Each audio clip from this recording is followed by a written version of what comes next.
Hello, a very warm welcome to yet another edition of The Real Talk. I hope that all is going well with you. Today we get to talk about trauma once again. I know we've talked about trauma on the show on several occasions, but then this subject is an enigma. It doesn't matter how many times you interact with people about it or hear of it, there's always something new to learn. And so yet another opportunity for us to understand the subject of trauma, but even more, how childhood trauma affects us in adulthood. That's the focus of the show today. I cannot wait for you to interact with the guest that we have. She's here for the second time, and there'll be a lot to learn from her. She's a trained counselor. My name is Jackie Lumbasi. We are at Mythos Boutique Hotel in Kiovu, currently live on RBA and our YouTube channel. Do me a favor and share the link to the discussions that we have as many people as possible interact with it, many people as possible watching the show and learning from it. Let's meet our guest. Welcome to the show. Our guest is Lecadia KABIBI. She is a counselor. We've had her on the show before. It's good to see you again. Good to see you, Jackie, and the team. Yeah, thanks. How have you been? I've been fine. Wonderful. As fine as I can be. Yeah. Since you know this is a very tricky month. Yes. For everyone here.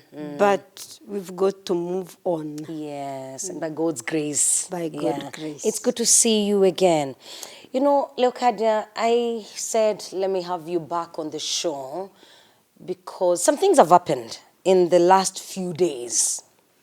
People have gone on social media and said things or even met away from social media in offices, and while interacting, they've said certain things, and you see as adults, this is a manifestation of something that they didn't probably deal with as children. And so today I want us to talk about trauma and how that happens to a child, and then how it affects them and their relationships when they are grown. So let us start with what exactly is childhood trauma? Thank you, Jackie, for that question. As I'm doing this topic for the second time, I could have even mentioned in my previous presentation what childhood trauma is, but this is a special time to focus on it. Yeah. Childhood trauma is those events that are painful and happen to a child below the age of 18, but doesn't limit the lower.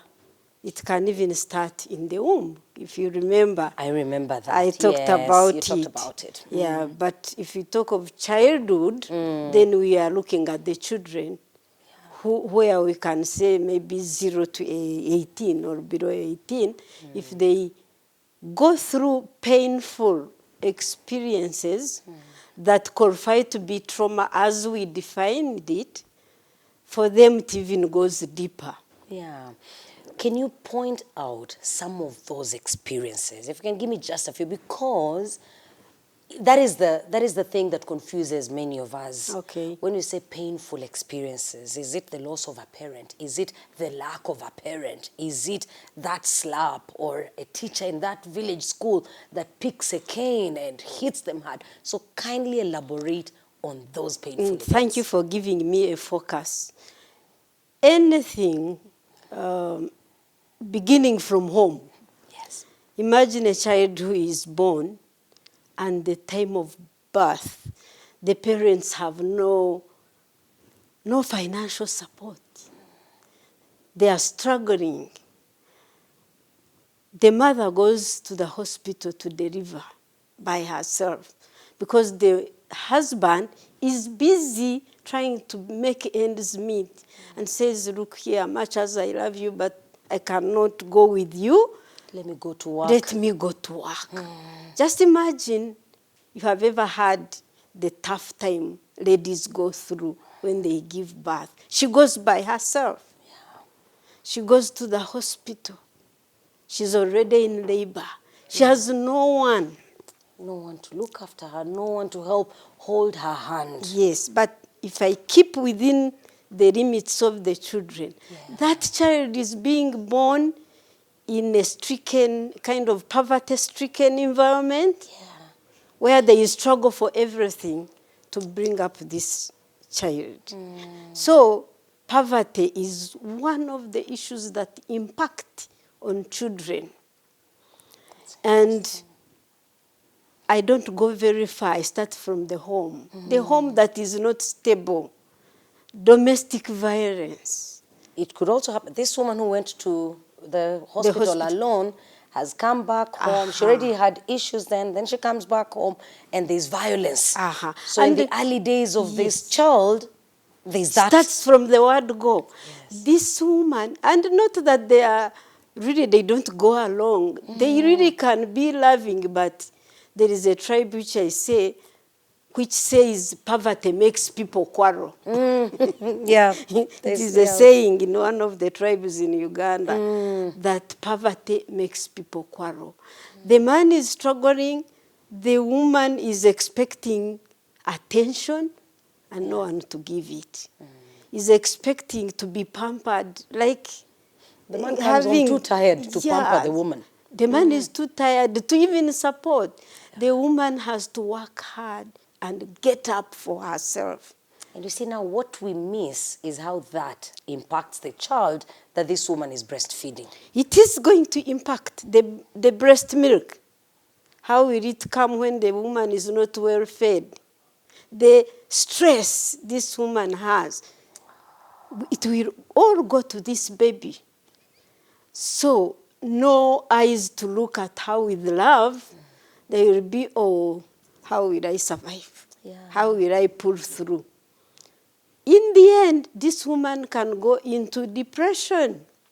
And we are not even remembering how did this woman grow up. Could have had the same, because we know that this is a cycle which continues. She herself could have grown like that in a poverty-stricken home, having experienced childhood trauma and other difficulties.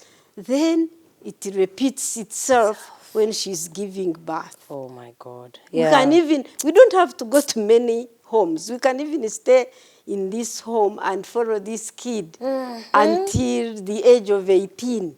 What kind of life does that child have? But let me summarize your question of the types. So, and how do they impact through what kind of areas? There's what we call physical abuse.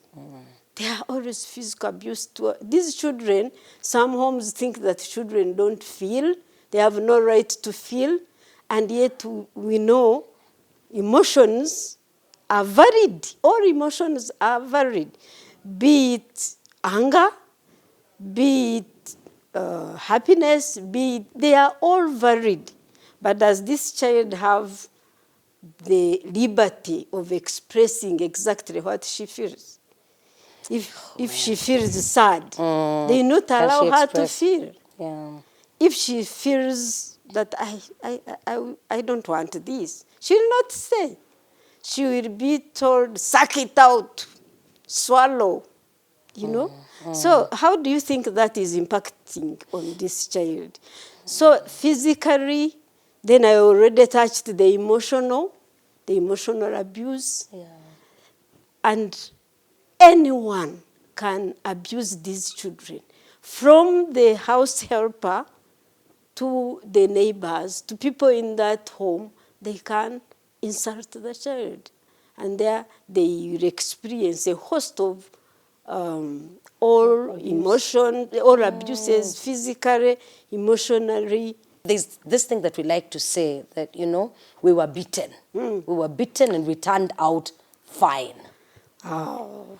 Did we turn out fine? No, not really. Do you think, looking at me and many others, my peers that are watching, because we claim that we turned out fine, but when we get to the office, we are intolerant, we are aggressive, we are abusive, we are bullies, we are all sorts of mean. Exactly. Is it as a result of the things we went through? The turning fine is relative. Some do, because we are made of different kind of makeup if you want. A child who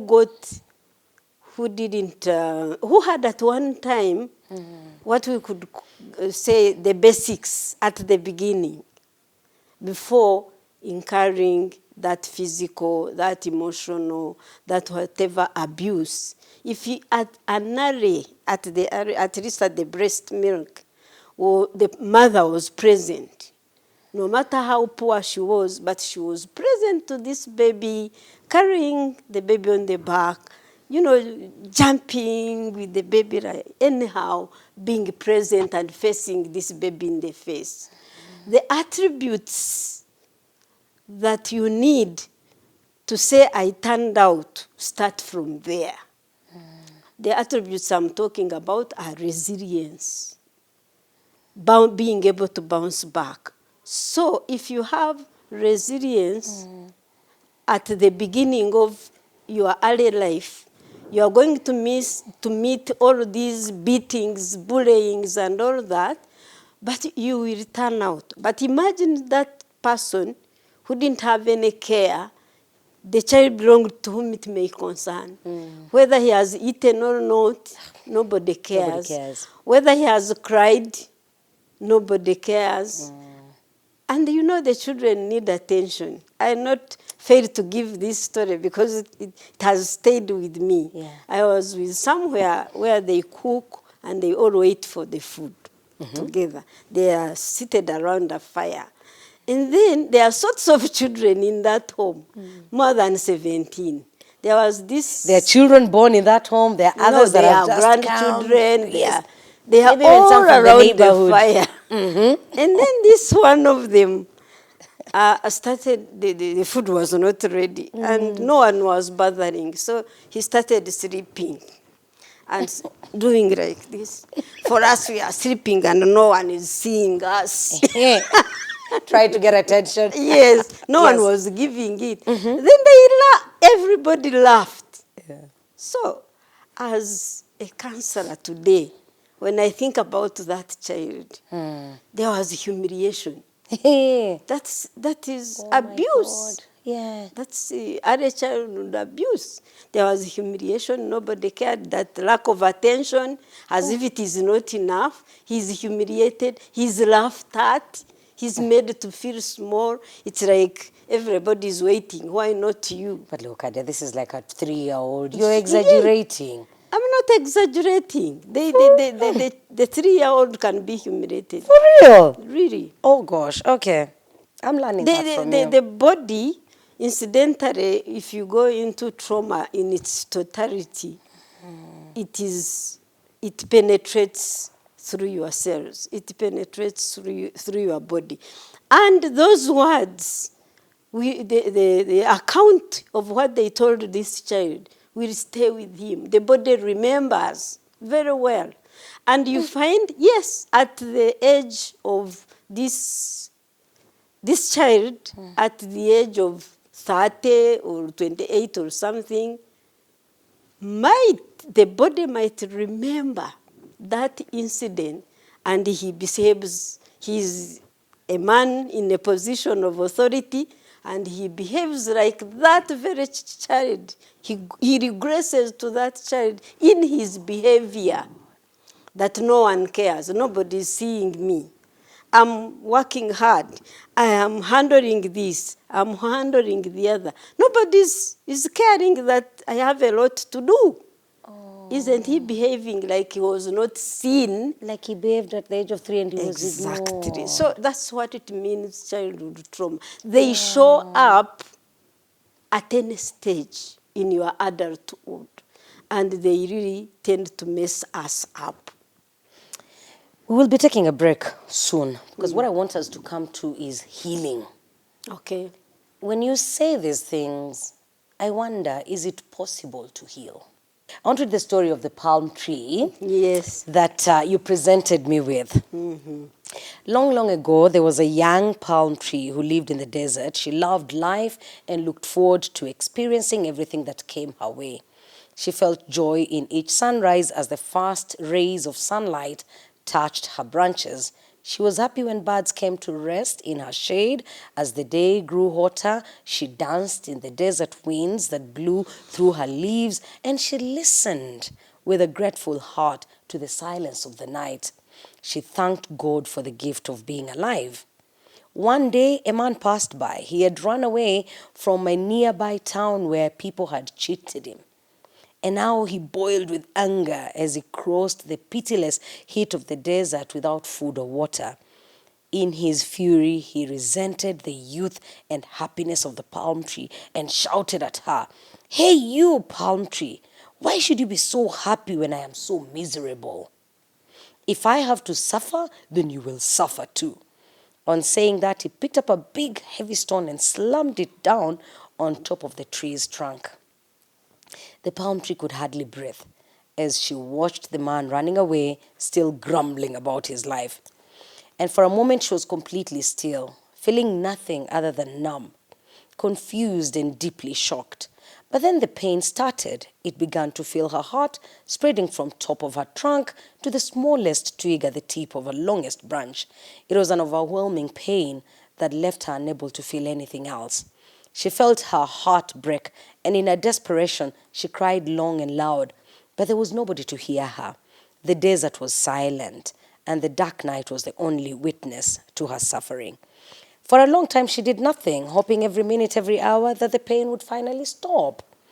That sense of hopelessness, I've skipped a few things, that sense of hopelessness grew within her, and for a long time, she couldn't see any way of fighting the pain.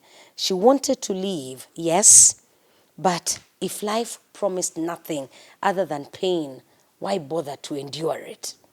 Why should she wake up in the morning if nothing but desperation waited for her? And she no longer felt the pleasure of the sunlight. Remember when I started, she looked forward to the sunlight. But with this pain that she's feeling, the palm tree is like, why? What is the point of living? Now the palm tree does not even enjoy the sunlight. The bird song, the evening breeze, all these things are useless. If life is only pain, then I don't want to live anymore. But when she woke up the next morning, she knew that something had changed. And at first, she didn't know what it was. But then she realized she could feel cold, nourishing water coming up through her roots into her trunk, soothing her and easing the pain. She tried to understand what was happening, and then she realized the weight of the stone, as it had been crushing her, had also pushed her deeper into the earth, until finally she had reached an underground stream. Its restoring powers gave her a moment of renewed hope, and she felt strength coming back into her branches. My understanding of this, at the end of it all, the trauma is there. It doesn't leave us. How do we live with it? Let's talk about healing when we come back.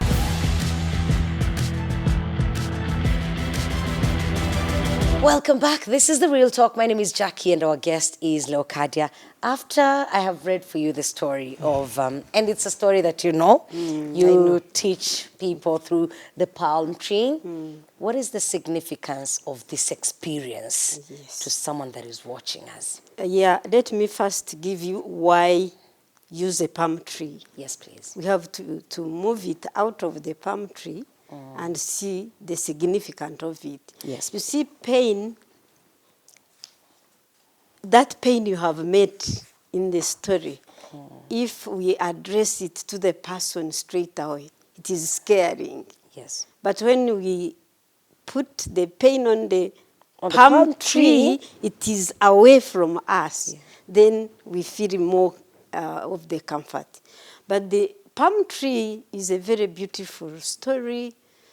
Got from a friend of mine called Dr. Simone Rindorfer. Is the one who composed it because she dealt with a lot of trauma all over the world, in Cambodia, in Afghanistan, everywhere.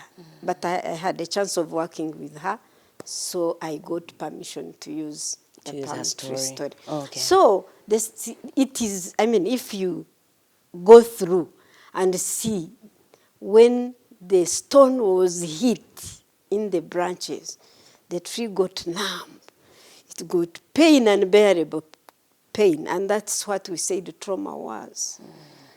Couldn't breathe, was confused. All those are signs of trauma, which I don't want to go through. But bottom line is, it ends. How does the story end? That is the wisdom of trauma. Healing. That is telling the story that this tree can be represented by a young girl who is moving and meets a man or anyone, a male, and rapes her. You know, after the rape, what do you think the girl goes through? Numb, confused, Fear. desperation. And even hatred, desperation, depression. And all that. But when we talk about healing from trauma, of these terrible experiences in childhood, which the body has stored, they are not, at that time the child is not conscious of this trauma. No, a child is a child and cannot make sense of what is happening. But they are stored in the subconscious. And later on, when they start showing up, they present through the body. That is how trauma shows up. In adults, trauma in childhood will show up in sickness, because all those childhood experiences will present in mental health complications like anxiety, depression, panic attacks, toxic stress. All those are a host of diseases, mental health issues that are a result of childhood trauma, which was never dealt with in the first place, which was never acknowledged. The child doesn't know. Some of these kids even keep quiet. Yes, they have been told to swallow. This girl can be told, why were you going alone? Why were you dressed a certain Why way? were you dressed in a certain way? And then you think she will go along and go to share with anyone? She will not share with anyone. Because She will- she will not want to be judged. She will not want to be judged, so she will swallow. You are swallowing, but we are told the memory is kept in your body. So at a certain stage, you start presenting symptoms of the physical difficulties. It can be physical, it can be emotional, it can be all sorts of diseases. You have ever seen people who say, I feel pain here, I feel pain here, and all over. All over, yeah. They are Pain pains. they cannot explain. They are unexplained pains. A very smart doctor will start saying, what am I dealing with here? Yeah. Yeah? Because in those pains could be anxiety, could be depression, could be, we call them somatopains. Or it is a sickness that presents in the pains you feel that are not explainable by the medical diagnosis. Because you have pain everywhere. You have pain everywhere. You know, Lecadia, you've talked about, there's just something you've mentioned that has taken me back to, so the genocide against the Tutsi in 1994 Yes. left a lot of people scarred. There are children that witnessed their parents being killed. They saw this father being cut with a machete. They saw a mother being raped before being cut. And somehow this child survived. And then this child lives with this wound Yes, of the things that they saw. yes. They go on and end up in a school. Thank God to the many different initiatives that were put in place to help genocide survivors. So they go back to school, they're able to study. In future, they get a good job.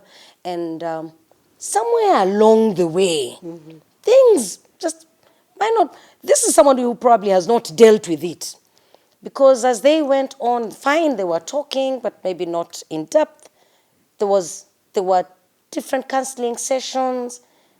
in future when we meet this person and they misbehave, we will say, oh, that's substance abuse. This person is high on weed. Oh, this person is a drunkard. Yes. That is alcohol Labeling. talking. We have all sorts of labels for that kind of behavior. What was this person supposed to do? So, When this time happened, when they witnessed this, as they grew up, where were they supposed to go for that actual healing? Instead of this thing being bottled up, and then in future it shows up and we want to blame other external things like substance abuse and stuff. yeah, come to think of it, these are 31 years since some of them, more than 31 years since they witnessed. One would say, honestly, have they not moved on? Moving on and not moving on is very, very difficult to tell. So I wanted to bring it to your notice, because you said he becomes a drunkard, he becomes this and that. So those are, we don't actually judge that, because that's the way, that's what he had or she had at that time to cope, to be able to live. You know, she could only feel so bad, and then if she's lucky and gets alcohol, and that's what could help, let it be. She took alcohol.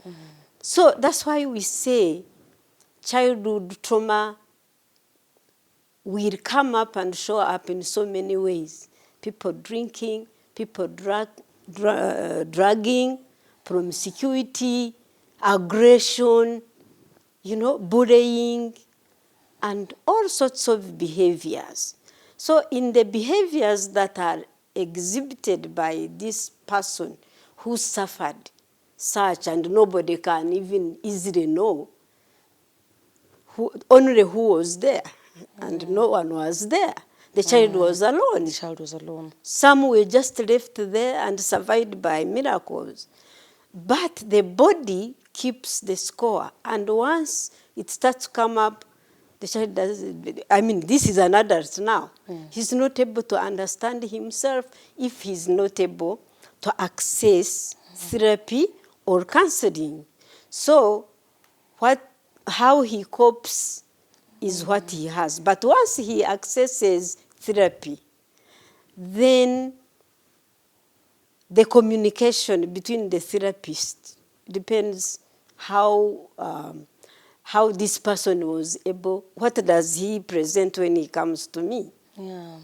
If he is bringing, I wanted to just take you a little bit to help you understand that we have a mind that works with the brain.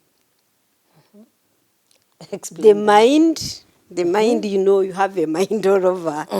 And then you have your brain, which is the biological, physical part, which we call the biological part. But for it to work, it is working with the mind. There's got to be some communication. Yes, there is some communication. But to be able to be a balanced person, the person meets negatives in life, meets aggression, meets hardships, meets this and that, rejection, abuse, whatever he suffers that is negative. Betrayal? Betrayal, abandonment, Okay. the trauma we are talking about, all those together we call them negativity biases. They are negatives and they live in the same place that a human person has to store it. Because, I mean, it is too much of a science, but I want to go very quickly so that you have some kind of background. Yeah. That mind I'm talking about, there is a conscious mind, the one I'm using now. Yes. Then there is a subconscious one. Then there is unconscious mind. Okay. So, before it comes to the conscious or the subconscious, that place where everything is stored from the time you were born, from transgeneration or whatever you got from parents, from great grandparents. Everything is in your unconscious. So a time comes when the unconscious has to be conscious. So depending, both positive and negative, aggression is there. The one who was treated well, joy is there, love is there, empathy is there, anxiety, all those are mingled up together. So whatever comes up is what you are dealing with. So to be balanced, we say a person it is a self-regulating entity. You don't tell your brain that balance. But when there is too much negativity, you are living in hell on earth. You are rejected. You are abandoned. You are abused in different ways. Then the mind will say, this is not going to make this person survive. The person is in a bad place. Send information. The information comes in form of anxiety, in form of depression, in form of panic, so that you wake up and say, what's going on here? And that is kind of where trauma becomes a rescue for us, to try and change, to try and heal. That is the wisdom of trauma. Okay, nobody says sickness should be glorified, but the sickness, you remember when you went to see someone almost dying, and they have remained with their communication. They are saying nice things because they know, especially when you visit the hospice. They are saying things of love, things of, have put my house in order. I'm ready to. I'm ready. Ready to So live. that is the wisdom of trauma and trauma healing. It brings you to connect, to reconnect with yourself. Remember I said trauma disconnects your emotions, disconnects you from who you are. As human beings, we were created in love. We were wired for love. I think I used that word. Oh, yeah, we were you wired did. for love. And if you are a Christian and you believe in the Bible, there is that commandment. Love God with all your life, with all your, and that, whatever all it says, showing that we are created in love. But the world teaches us to fear. All those negative biases start from to fear, to be hated, to know that there is a division between this one and that one. That's what the world teaches us. Yeah. But as human beings, we were born very noble, very loving. And we are called to go back. And the way we go back is through whatever comes your way. Is it a sickness? Is it a trauma like that? Is it loss of a job? Is it a near-death experience? And then you remember to reconnect. Healing comes when you reconnect to your higher self. Remembering that you were a child of the Creator. You are created in love. You connect with love. Actually, love heals. Yeah. So you look You more know- confused. Man.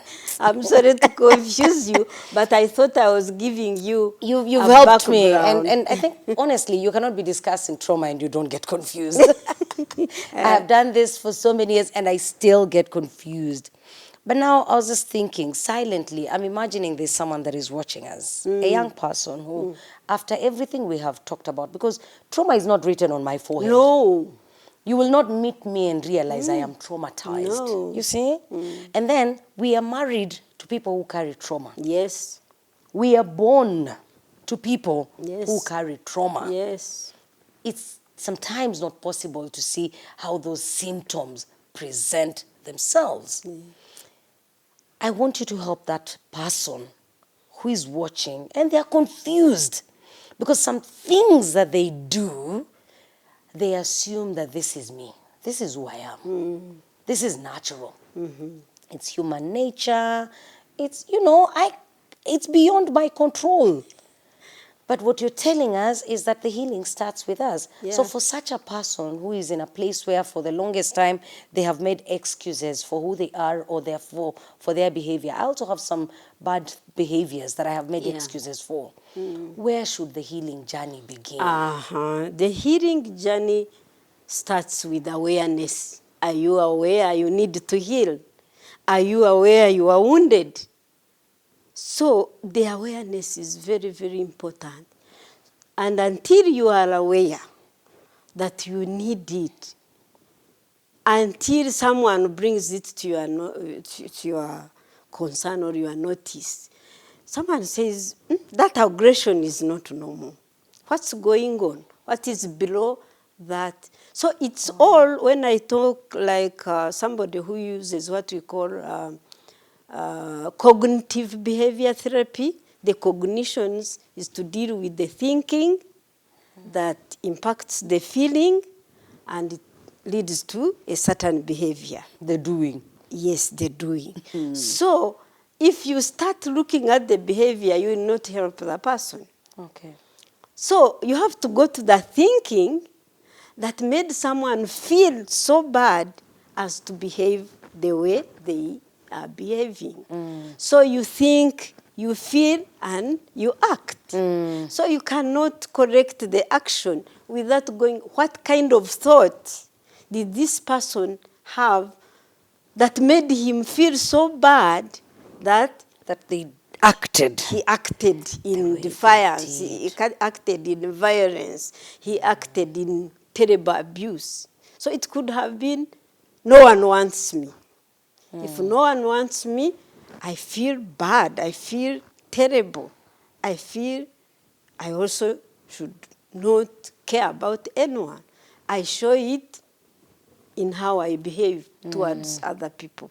So it's the thinking which has its origin in the database which I talked about, the unconscious. Yes, That is you the talked about it. database that feeds in the thinking.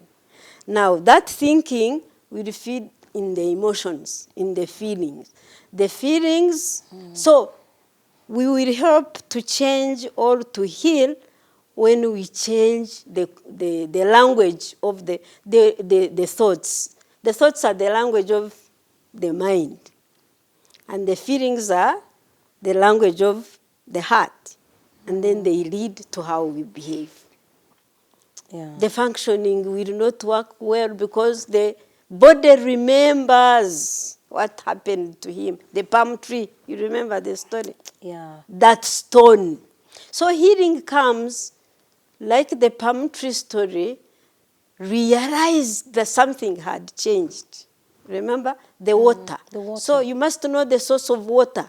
What is the source of water for people who suffer from trauma? I was going to ask you to elaborate that, because in that palm story, indeed, there was the source of water. Yes, so the palm who- tree realized the weight of the stone has Pushed actually made it. it pushed it down, Yes. that it would reach the source So of water. the- What will be the source of water The for source that of girl? water for the person suffering from trauma are the therapists, are maybe the church who are very nice, or the community support, or organizations that support, group support.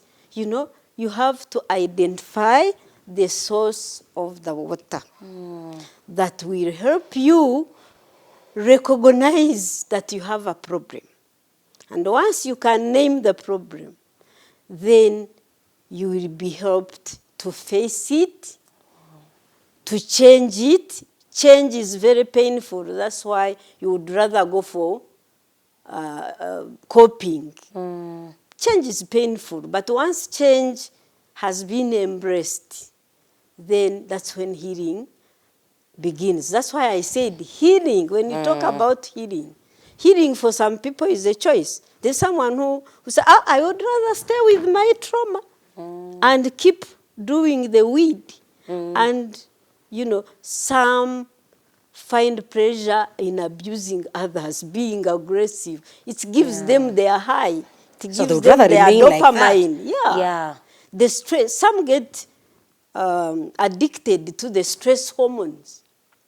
because the stress They don't want to hormones, break away. they give They are you fine. energy and you long for that, other than dealing with what has pushed the stress hormones to saturate your body. And you live in that survival mode, ready to fight or to run away, which you got when you had the incident of trauma. You were shocked, the palm tree, got shocked, numb, you know, not breathing. So some want to stay in that. They don't want, but lack of awareness. Yeah. So awareness is... Awareness is key. I was going to ask about total healing. Because from all that you have said is there's the coping mechanism. But is there a situation where someone will pursue healing and they will heal entirely? And this adult reaches a point where they can feel it and we all can see that they have dealt with and healed from their childhood trauma. Yeah, that is when when you face the tiger. Let me call it the tiger.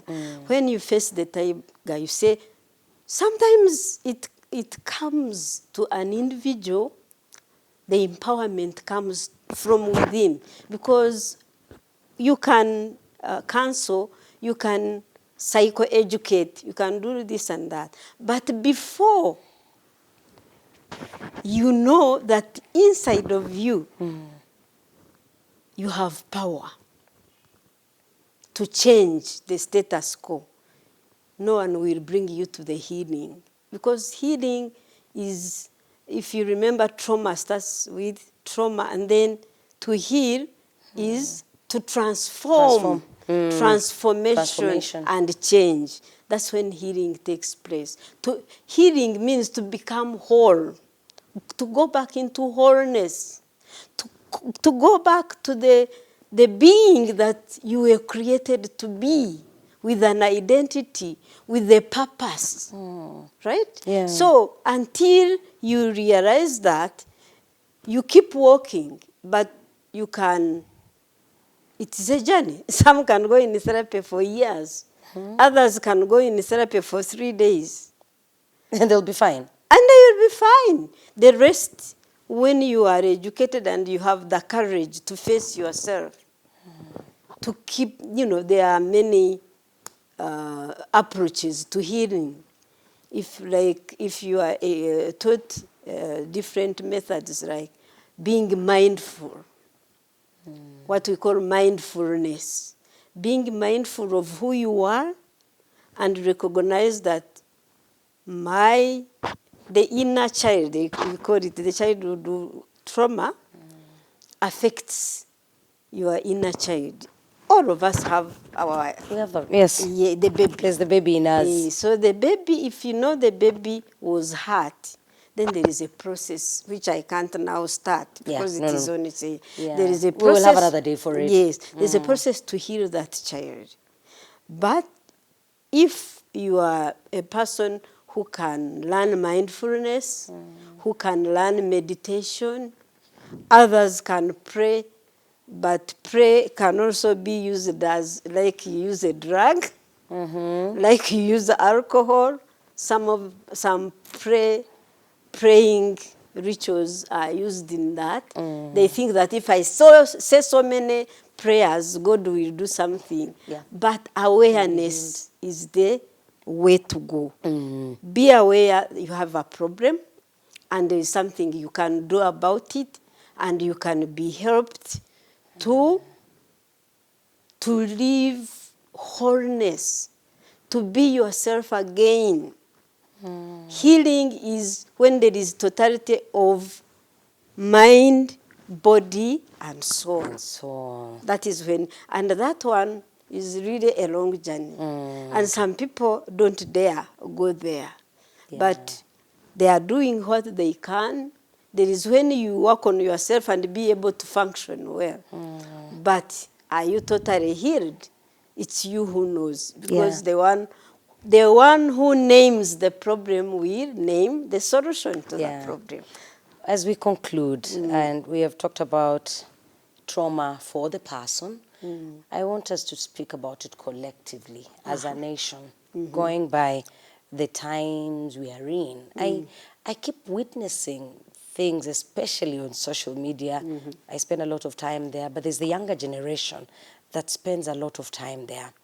The older generation, in my opinion, picked up machetes and they cut the people they didn't like. They spread hatred, physically in that way, and you could see it. I see a lot of it manifesting on social media, and you can tell that one person will be calling for the healing of another person, but it's possible that they also need some healing. Yeah. In your opinion, what can we do as a nation to achieve total healing so that we just don't change the form?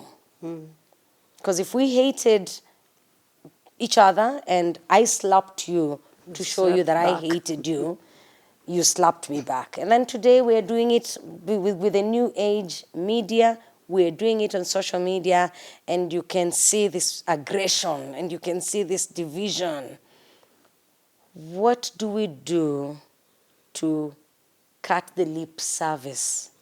Yeah, I will summarize that in something I learned from the Buddhists. The Buddhists say violence will never cease violence, only the love of God alone. Because if we are fighting, I get a big gun and shoot you, you are not dead. You will get a bigger gun and you shoot back. And it only escalates in suffering. So until human beings, which I'm sure Rwanda, with all she has done, she can come to this and be humble enough to say, look, we are wounded as a nation. Yeah? Yeah. The nation, the society is wounded. How can we heal as a society? Where does the healing need to begin? I can also put that question to you, that where does the healing needs to begin? You are talking of corrective trauma. There have been efforts to start corrective trauma healing online. I normally attend that. There are so many people doing that, and it hasn't spread here. It's my wish that even if there are few, it doesn't matter, that we get together. For me, I have one hope in acceptance. I normally coin words. I have what I call a core mind, where there are letters standing for something. C, a core mind, C-O-A-L. When you have a core mind, C stands for curiosity. Approach whatever you approach, other than, hey, people are killing each other on social media. You say, be curious. I wonder how social media can help to bring about healing. You're curious, you know. A curious mind does not do bad things, because when you are curious, you want to find out more. Or openness. Be open. We are wounded. We are hurt. We are crying. We need help. That is openness. A, acceptance.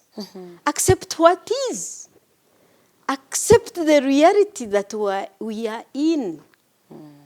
We could have done better if we knew better. But this is where we are at. But must we stay there? Must we be stuck? Acceptance. Then love. Love, anything, hold anything in love. Love will not fail. If we cultivate love in the children that are being born, in those who are willing to come together, we cultivate love to hold those who are wounded. to, other than going... Love for self, love for others, love for the nation. I get that, It yeah. starts with me. You know, I love myself. I'll be kind to myself. I will have enough love to give to Jackie. Jackie will give to all the people she interacts with and back to me. Yeah. We don't give what we don't have. So start in a family. If the husband and wife cultivate love in children, they not start this war on social media. They detest it. And we keep multiplying the families. So we have to accept what is and know we could have done better if we knew better, but we don't have to get stuck. Yeah. Let's keep going. To bring ourselves to today, when we look back, we say, yesterday is dead and buried with its wounds. Tomorrow is not yet here. Yeah. All we have is now. It's a present moment. It's a gift of our day. That's all we have. Tomorrow Do you have is not the guarantee guaranteed. that you will be here? No. So let's enjoy the moment. So you and I, now right here with our friends here, we are happy, we are doing something we love. Yeah. Therefore, that's how it starts. At least that small time you have to smile. Smile and share the smile. Thank you so much. Thank you. You're amazing, Lecadia. Thank you so much. We have come to the end of the program. My hope is that you've learned something from what has been shared by Lecadia KABIBI. She's a trained counselor, meeting and helping people deal with their traumas, childhood traumas, adulthood traumas, and any other problems. We need to get deep down, identify the things that are holding us back. Some of these things we've carried from our childhood. And I just want to reemphasize what she has said. Call, curiosity, openness, acceptance, and love. What I wish for us is that we will love ourselves, most importantly, love ourselves, then try and cultivate that love genuinely for those around us. And let us also criticize others with love. Sometimes you want to criticize people and you want to do so with daggers. But can we try and criticize others with love? My name is Jackie Lumbasi. Always a great pleasure having your company. A big thank you to Mythos Boutique for hosting us. And we pray and hope that it has been worth your while. We look forward to seeing you again next week. God bless you.